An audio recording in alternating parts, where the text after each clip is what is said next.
Tu sais, un petit peu quand je parlais au départ de mon histoire, où est-ce que j'étais tanné de cogner aux portes, puis j'ai dit, ok, je vais trouver un moyen plus intelligent de trouver des clients. Fait que c'est là que j'ai commencé à utiliser, bon, Facebook, et que j'ai utilisé à créer du contenu à chaque semaine. Fait que exactement dans qu'est-ce qu'on parlait un petit peu plus tôt, de donner de l'information, éduquer les gens sur un problème ou sur des solutions, j'ai commencé à faire ça, mais dans le format live. Ok. Moi, je suis arrivé dans ce timing-là exactement quand le live venait de sortir. Donc, ça faisait quelques semaines. J'ai été bien emballé par ce format-là parce qu'il permettait une chose, le non-professionnalisme. OK? Puis, je t'explique qu'est-ce que je veux dire par là. Puis, Facebook, je trouve qu'il est une plateforme faite un petit peu pour ça. C'est-à-dire que le fait d'être un petit peu vulnérable, tu es en live, l'éclairage n'est pas nécessairement parfait, les caméras, t'as pas de coupe, t'as pas de jump cut, tout est là, tu t'es trompé, ça va rester là. Ça fait que t'es très vulnérable, donc t'es un petit peu plus trustable. OK? Dans le sens où, c'est... Peut-être que les gens pourraient regarder un truc vraiment bien fait, c'est de la TV, c'est fake. Je trouve que le live apporte un côté authentique, où est-ce que les gens vont raisonner très très fort, puis c'est ça que j'ai réalisé, je m'attendais pas à ça. Mais my God que les gens capotent sur un live. Puis des fois, je me perds dans mes idées, je leur prends. Mais ça, cette espèce de côté humain-là, j'ai essayé de faire une version plus travaillée. Hey, en 5 minutes, voyez mon live, la version condensée. Pas de moins. Pas mal moins.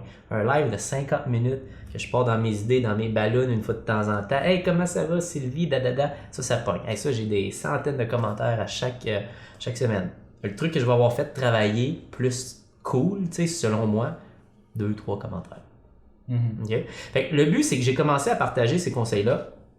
Puis la réponse a été, je dirais, à peu près 8 mois avant que vraiment je vois un engouement à partir de ce moment-là. Puis là, à l'heure actuelle, on dirait que je vis là, la courbe un petit peu de croissance. Toi, tu me parlais un peu plus tôt, avant qu'on commence ce podcast, ça t'a pris 3 ans de blog avant vraiment de sentir des effets bénéfiques. Ouais. J'ai l'impression que moi, ça a été, en ce moment, là, ma courbe, j'ai l'impression de la pogner comme là. Ça va faire 1 an et quelques. Mais après 8 mois, là, une fois par semaine. C'est ça ma stratégie. Une fois par semaine, j'ai un weekly show.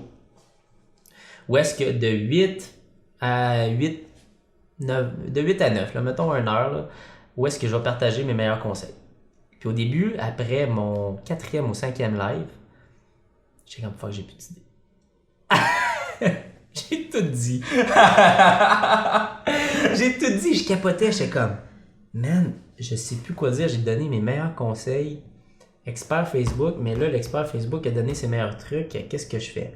Puis ça, j'ai trouvé ça... Fait que ça veut dire qu'il faut qu'on écoute les 5 premiers épisodes de ton weekly show qui sont disponibles sur ta page Facebook. Qui sont disponibles sur ma page Facebook, Robin Vézina. That's the best shit ever.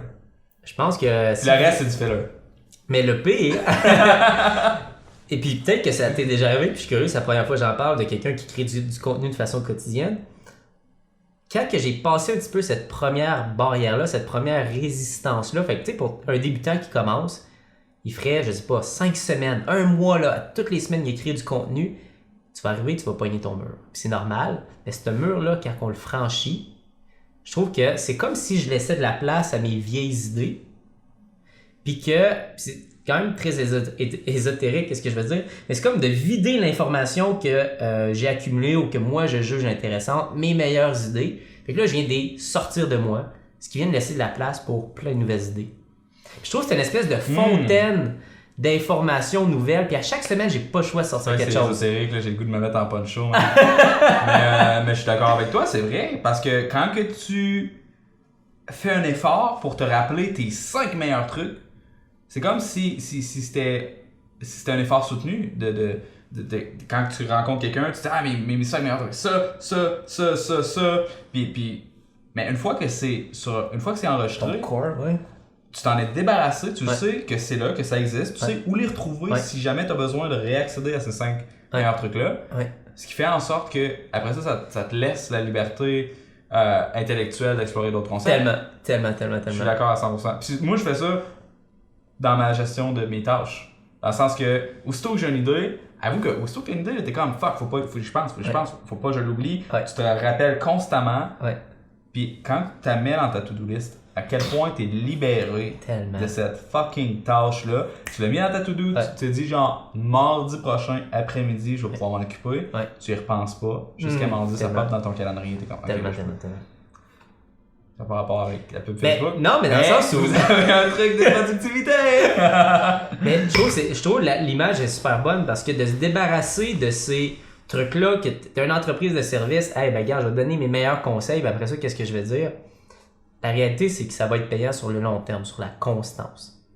Tu vas avoir cette certaine peur-là de ne plus avoir de jus, mais une fois que tu vas avoir sorti finalement tes piliers d'information, là, tu vas t'ouvrir dans un nouvel univers, puis là, ça devient vraiment intéressant.